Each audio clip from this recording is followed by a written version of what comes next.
Let's look into the chart types, 5 basic chart types which are mostly used. This is the sample data which I have entered. For this data I have created the column charts. There are 7 types of column charts. I have created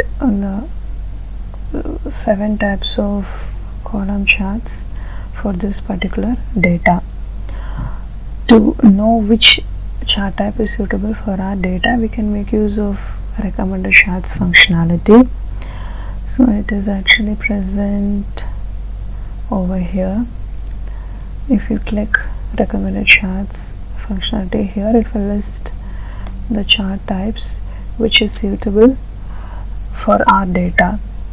Here you can see it lists mostly the column chart types and the bar chart types here.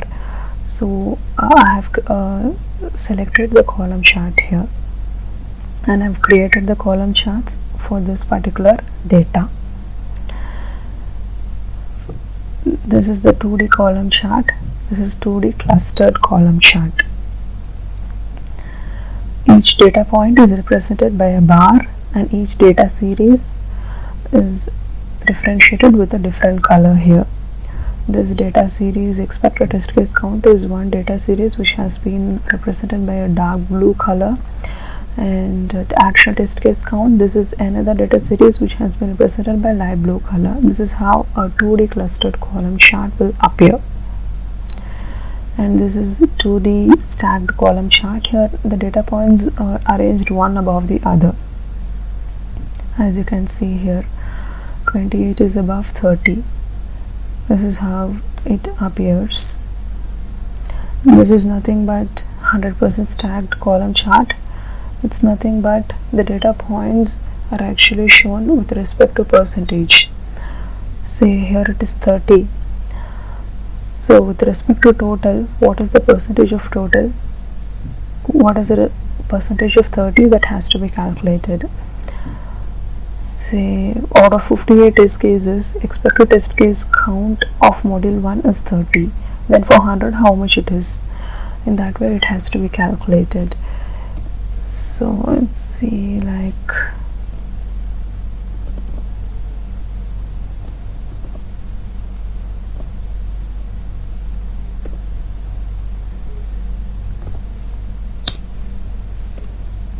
so this is the percentage of this module 1 expected test case count.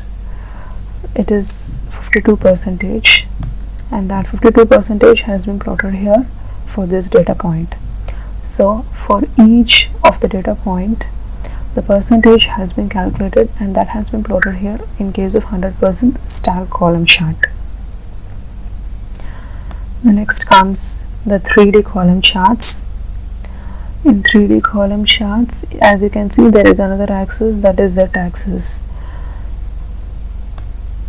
That is the difference. The same here in case of 3D stacked column chart also.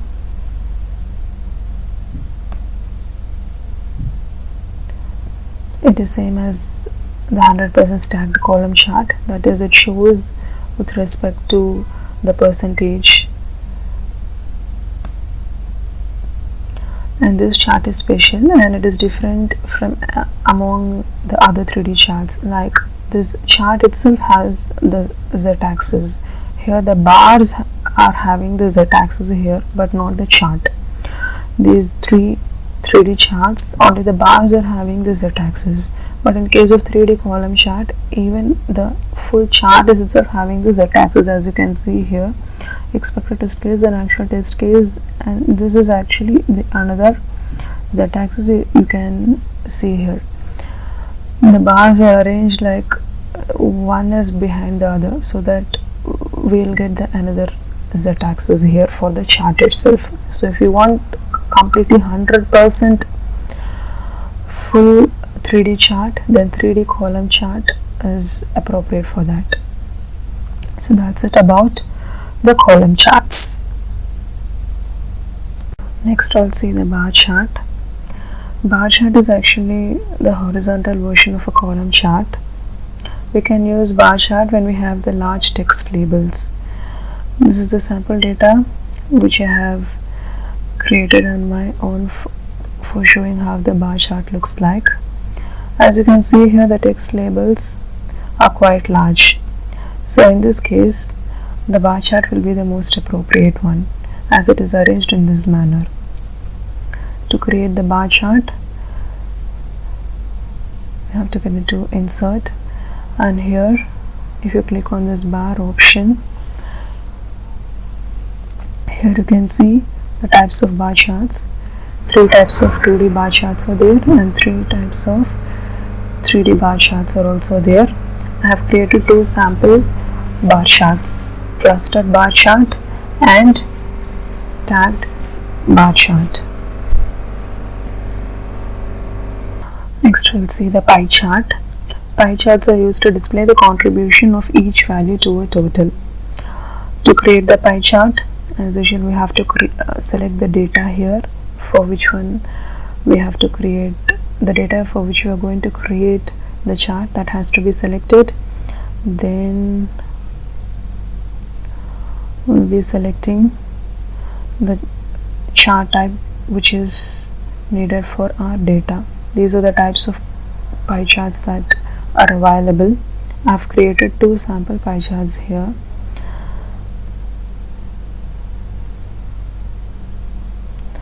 As you can see here, out of the total patients who are visited for hair fall complaint in region 1, 30 patients hair fall are due to stress and 35 patients hair fall complaint are due to dandruff. Like this, out of whole, how each data point contributes, that has been clearly represented here in this pie chart.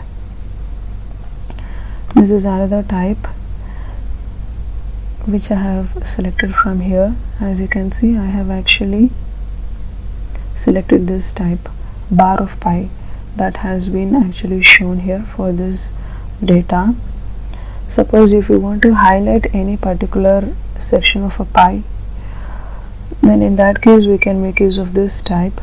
Here actually the most contributors has been highlighted here in this section, like in this stacked bar that has been highlighted, 30 and 35, like stress and dandruff. These are the reasons which contributes to most of the hair fall.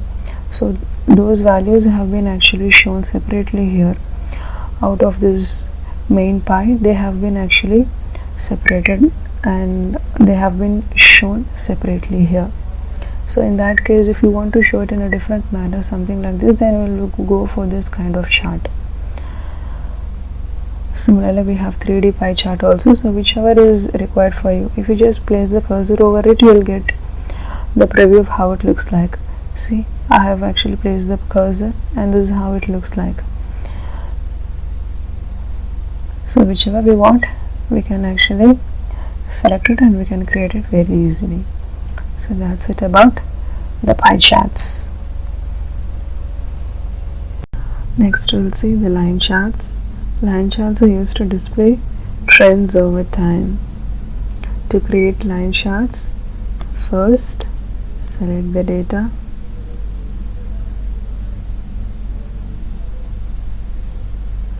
and select the type of line chart that we want to create.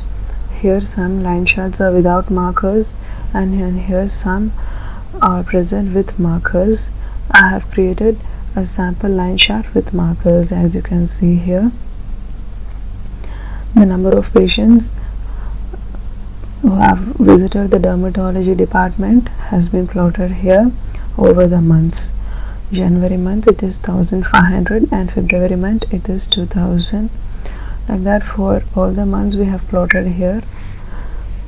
We can come up with a trend, like whether the number of patients have increased over the months or how is the trend over the months. We can come up with it. Next we'll see the scatter plot chart. Scatter plot chart or XY chart, it is used to show scientific data. Scatter plots are often used to find out if there is any relationship between the two variables. We'll see the two. This is one of the variable and this is another variable. See, this is variable x.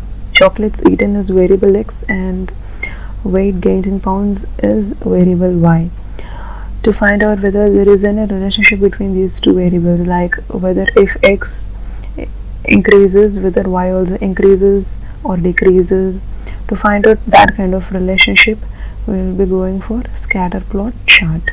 To create scatter plot chart, first we'll select the data and then select the chart type. So these are the scatter plot chart types we have here. Some charts are present with lines as well as markers. Whichever chart type we want, we can select it. I have selected the plain scatter chart. As you can see here, this kind of chart I have selected and it is shown here. As you can see here, as this variable x increases, the variable y also increases. As number of chocolates eaten increases, the weight gained in pound has also increased.